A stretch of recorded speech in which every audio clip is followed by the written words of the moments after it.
Hari-hari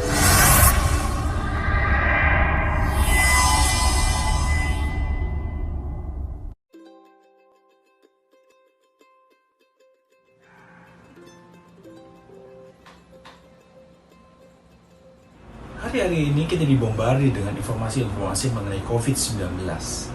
Bagaimana virus itu menyebar, bagaimana virus itu dapat dihambat penyebarannya, bagaimana orang-orang bisa terinfeksi, ada yang kemudian sembuh, bahkan ada yang sampai meninggal.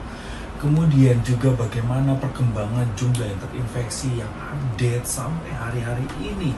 Begitu banyak informasi yang kita dapatkan. Bahkan sampai ada orang-orang yang berspekulasi bahwa kejadian seperti ini tuh terjadi oleh karena perang dagang antara Amerika dengan Cina.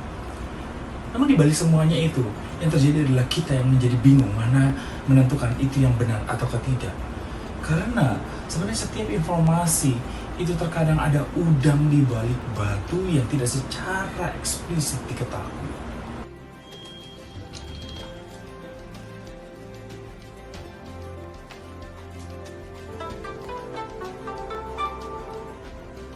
Halo Yovin, ada apa? Ya lo kok. Ya. Jadi gini, kemarin kan gue liat video yang lo upload di grup ICF.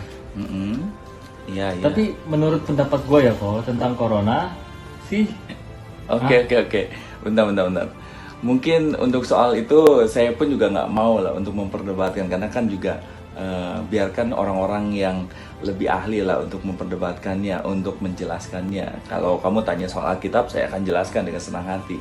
Tapi kalau soal itu kebenarannya saya nggak gitu jelas, jadi saya nggak mau masuk. Oh gitu.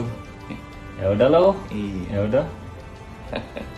Oke Vin ya, nggak apa-apa ya. Iya nggak apa-apa. Oke ya. Yaudah ya. Oke yuk. Bye-bye. Terima kasih ya. Terima kasih. Bye. Tahukah saudara, ada satu istilah di Indonesia yaitu yang namanya debat kusir. Itu dimulai ketika adanya sebuah delman yang ditumpangi oleh seorang penumpang, dan kemudian di tengah perjalanan kudanya itu mengeluarkan gas. Nah, kemudian sang penumpang mengatakan kepada kusirnya, "Pak, itu kudanya masuk angin." Sang kusir mengatakan, "Itu bukannya masuk angin, keluar angin." Nah, kemudian sang penumpang, "Iya Pak, maksudnya itu adalah kudanya masuk angin." Nah, sang kusir mengatakan tidak, itu keluar angin. Dan perdebatan itu dengan sengit akhirnya sampai si penumpang ingin sampai di tujuannya itu tidak selesai. Sehingga itulah mengapa ada sebuah istilah munculnya yang namanya debat kusir.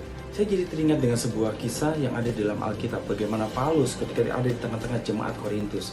Perselisihan terjadi di sana karena jemaat-jemaat mengatakan, "Aku dari golongan Apolos, aku dari golongan Paulus kemudian berusaha untuk menyelesaikan perselisihan itu dan menjelaskan bahwa Paulus itu adalah pekerja Tuhan. Dan mereka jemaat-jemaat itu juga adalah ladangnya Tuhan. Dan kemudian perselisihan itu bisa diselesaikan, tidak masuk ke dalam sebuah perdebatan kusir. Tapi teringat juga dengan kisah-kisah yang ada di dalam Alkitab, bagaimana Yesus seringkali didorong untuk masuk ke dalam sebuah perdebatan kusir oleh ahli-ahli Taurat dan orang-orang Farisi.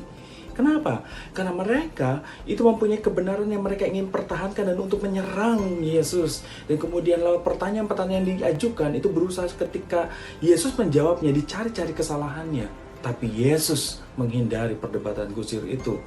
Kalau Yesus saja menghindari perdebatan kusir itu, berarti Yesus tahu berdebat kusir itu tidak mendatangkan kebaikan sama sekali. Itulah alasannya kenapa saya tidak mau masuk dalam argumentasi dengan Alvin. Karena saya tidak kompetensi di situ. Biarkan orang-orang yang berkompetensi di situlah yang menjawab apa yang Alvin mau tanya supaya kebenaran didapatkan oleh Alvin. Mari terus kita tumbuhkan pemahaman yang benar, yang kuat mengenai kebenaran khususnya di dalam firman Tuhan. Dan kepakaan di dalam diri kita supaya kita tidak mudah diarahkan dan dikirim masuk ke dalam sebuah perdebatan kusir. Kiranya Tuhan Yesus memberkati kita semuanya.